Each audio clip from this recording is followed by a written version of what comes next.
Hello all. तर आज आपण पाहणार आहोत खूप छान अशी मेहंदीची डिझाईन. त्यामध्ये आपण सर्कल मेहंदी पॅच पाहणार आहोत. आणि हा जो पॅच आहे तो आपण फ्रंट हँड आणि बॅक हँड दोन्ही ठिकाणी यूज करू शकतो. जसं की जर तुम्ही फ्रंट हँडला एक सुंदर अशी अरेबिक मेहंदीची डिझाईन काढली तर तुम्ही बॅक हँडला हा पॅच नक्कीच काढू शकता. आणि अजून एक ऑप्शन असा आहे की तुम्ही दोन्हीकडे सुद्धा सेम डिझाईन काढू शकता एकाच वेळी, तरीसुद्धा ते खूप सुंदर दिसेल. चला तर मग आपण मेहंदीचा एक्सप्लेनेशनकडे वळू. तर पहिल्यांदा मी एक छोटासा सर्कल ड्रॉ केलेला आहे. त्याच्यानंतर अजून थोडे सर्कल्स ड्रॉ केलेले आहेत, जसं की तुम्ही मेहंदीमध्ये पाहिलंच आहे.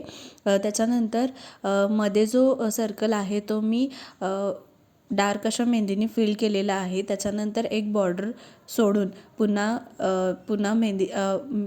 डार्क अशा मेहंदीच्या डिझाईननी मी त्याला ड्रॉ केलेला आहे. त्याच्यानंतर जो शेवटचा सर्कल आहे तो मी हम्सनी कवर केलेला आहे. आणि त्याच्यानंतर मी फुलांच्या पाकळ्या काढलेल्या आहेत. त्या फुलांच्या पाकळ्या काढताना सुद्धा मी स्टार्टिंगला त्या एकदम फेंट अशा मेहंदीने ड्रॉ केलेल्या आहेत. आणि त्यालासुद्धा मी 3-3 असा लेअर केलेला आहे. त्याच्यानंतर मधला जो लेअर आहे तो मी पूर्ण मेहंदीने फिल करणार आहे. आणि त्याच्यानंतर त्याचा शेवटचा जो लेअर आहे तो मी डॉटनी कवर करणार आहे. आणि मी आत्ता जे मेहंदीची डिझाईन काढत आहे, जी मेहंदी मी फिल करत आहे डार्क ह्यानी, त्याच्यामुळे मेहंदी खूप छान रंगल्यानंतर खूप छान त्याला असा डार्क कलर येईल.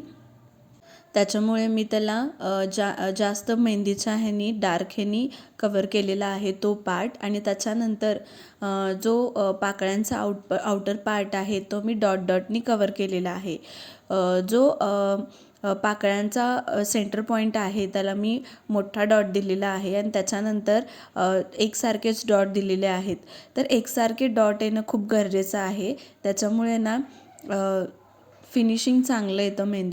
ते एकसारखे जर असतील तर मेहंदी दिसायलासुद्धा छान दिसते. आणि जसं की कसंही काढलं, म्हणजे एक मोठा एक छोटा असं काढलं तर मेहंदी इतकी छान नाही दिसणार.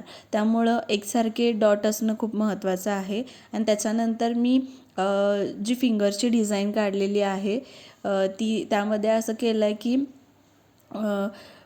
जो स्टार्टिंगचा पार्ट आहे तो मी मेहंदीने फिल केलेला आहे. त्याच्यानंतर 2 रेषा ओढलेल्या आहेत आणि मग त्यांना हम्सनी कवर केलेला आहे.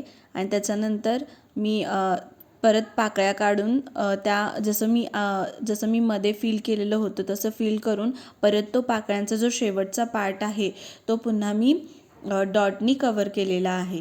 तर आजच्या मेहंदीची डिझाईन कशी वाटली हे मला प्लीज कमेंटमधून नक्की सांगा. ज्या व्हिडिओमध्ये मी ज्या 7 मेहंदीच्या डिझाईन काढलेल्या आहेत त्यापैकी ही खूपच डिफरंट आहे. तर याच नोटसोबत मी आजचा व्हिडिओ इथेच एंड करते. जर तुम्ही चॅनलवर नवीन असाल तर व्हिडिओला लाईक, शेअर आणि चॅनलला सबस्क्राईब करायला विसरू नका. उद्या आपण पुन्हा भेटू छान अशा मेहंदीच्या डिझाईनसोबत. तोपर्यंत तुम्ही प्रॅक्टिस करत राहा आणि व्हिडिओ शेवटपर्यंत पाहिल्याबद्दल धन्यवाद.